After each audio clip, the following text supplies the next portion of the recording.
from New York to LA and to all the ships at sea.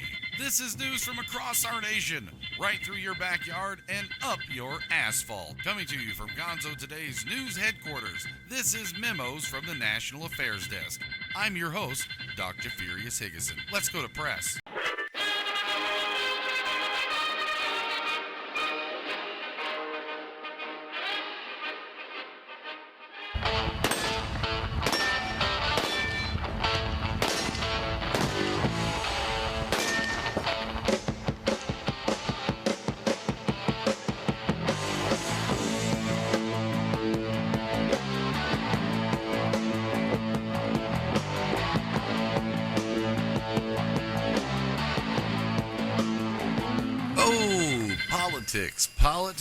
Politics. Hey, as of Friday, former Texas Governor, Republican presidential candidate Rick Perry has announced that his campaign will be suspended, mainly for good of all involved.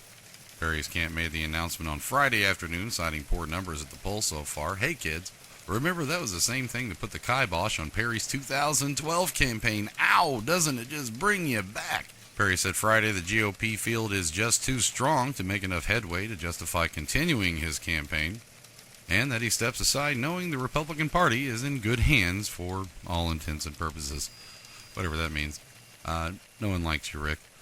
Perry's campaign has also reportedly fallen on severe financial difficulties. The New York Times reported on Friday that the candidate was not able to pay staff members anymore. You can't pay your electric bill with t-shirts and coffee mugs. I've tried. They don't want them. They got enough over there at the power company. Perry's withdrawal reduces the number of GOP candidates to just 16. The apparent forerunner so far is Donald Trump. That's right, everybody's favorite hairdo, who has no money problems whatsoever. Was cordial to Perry on Twitter Friday upon learning of his departure from the race. He reportedly tweeted, "Perry is a terrific guy and I wish him well. I know he'll have a great future. He just simply should have had more money, like me." Perry was quoted as saying, "I give you this news with no regrets. It's been a privilege for me. It's been an honor to travel this country, to speak with the American people about their hopes and their dreams, to see a sense of optimism being prevalent despite the season of cynical politics." Season of cynical politics. You know what? I thought that's how we did things here. The one with the most cheeky quips and money gets to be president. Hey, politics. Welcome to Texas, ladies and gentlemen.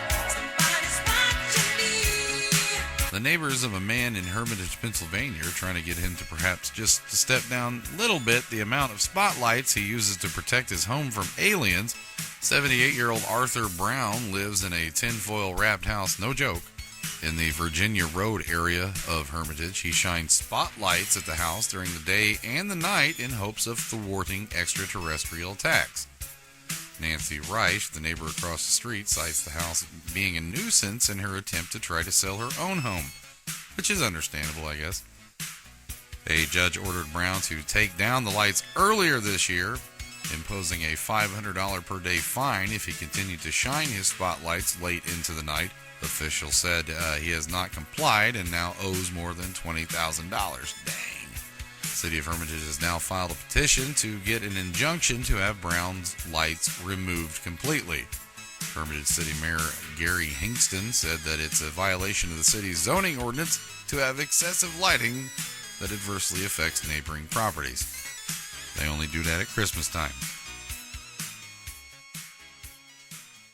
Stop fad dieting now. Forget weight loss programs that just don't work. Hi, I'm Supermodel Theresa Lynn, here to tell you about an amazing new development, Miracle Stick. Watch this time-lapse photography as Theresa Lynn loses 50 pounds with Miracle Stick while watching TV. I lost pounds and inches, lowered my cholesterol, and raised my IQ in just 6 minutes. I lost 15 pounds with Miracle Stick. Now I can wear a size 6. I stopped stuttering.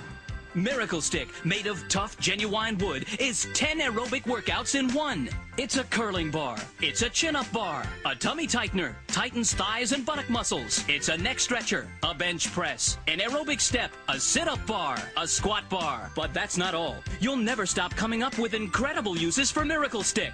Put a shoe on. It's an artificial limb. It's a belt.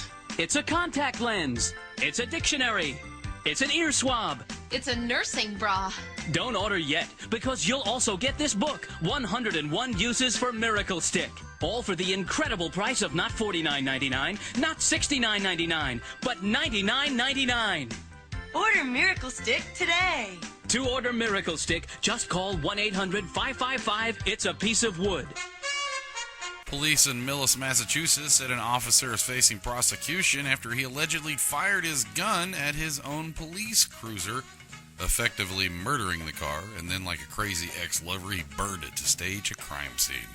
Millis police launched a manhunt after an officer reported a white man in a dark pickup truck had fired shots at him while he was driving, causing his patrol car to spin around, crash into a tree, and then catch fire. The officer was identified as Brian Johnson, a rookie part-time officer who was scheduled to begin training soon for a position as a full-time Millis police officer. Sergeant William Dwyer said investigators determined the officer's own gun was used to shoot the holes in the police cruiser. Dwyer told the Boston Globe, quote, "It's hard for me personally. Brian was a friend, and when this is all over, I wish him the best. We're not going to allow anyone who violates the public trust or commits a crime to receive special treatment." Yeah, treatment. Yeah, I read that right. And finally in the news, residents of a California neighborhood are stumped as to the origins of a giant piece of ice that fell from the sky and crashed through the roof of a garage. Modesto resident Lisa Lawrence said she was sitting outside her home at about 11 a.m. on Wednesday when she spotted an object falling through the sky. Lawrence then went down the street to the home of a friend who was outside with her family looking at the damage to the garage.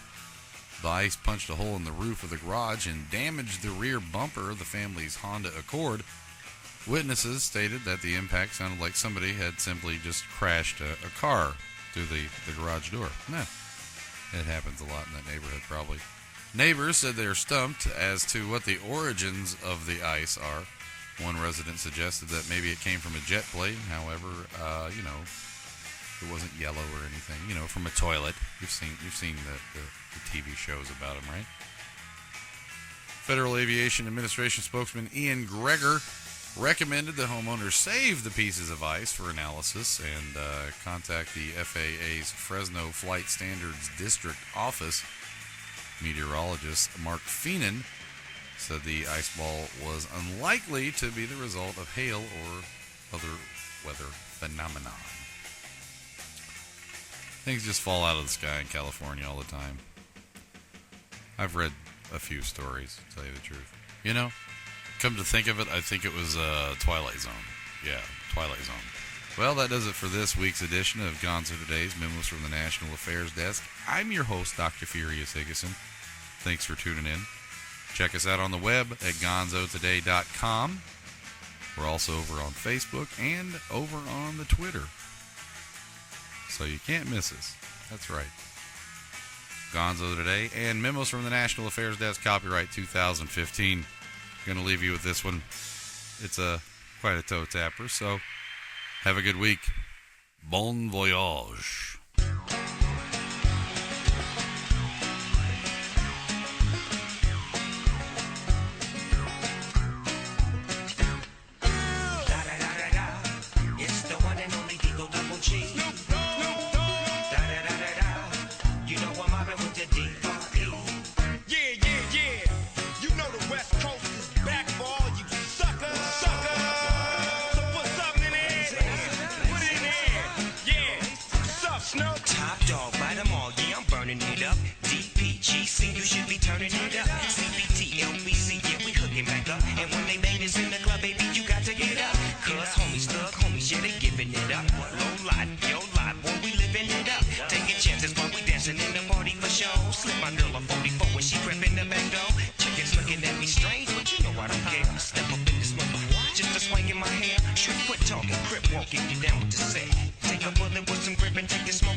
Snoop hitting corners in the lag. With Doc in the back, sipping on yak. Flipping all the amps, dipping through hoods. Compton, Long Beach, Inglewood. South Central out to the west side. It's California love, it's California bug. Got your boy a gang of pub. I'm on one, I might bell up in the Century Club. With my jeans on, and my team strong. Get my drink on, and my smoke on. Then go home with something to poke on. Locust Stone for the 2 triple O. Coming real, it's the next episode.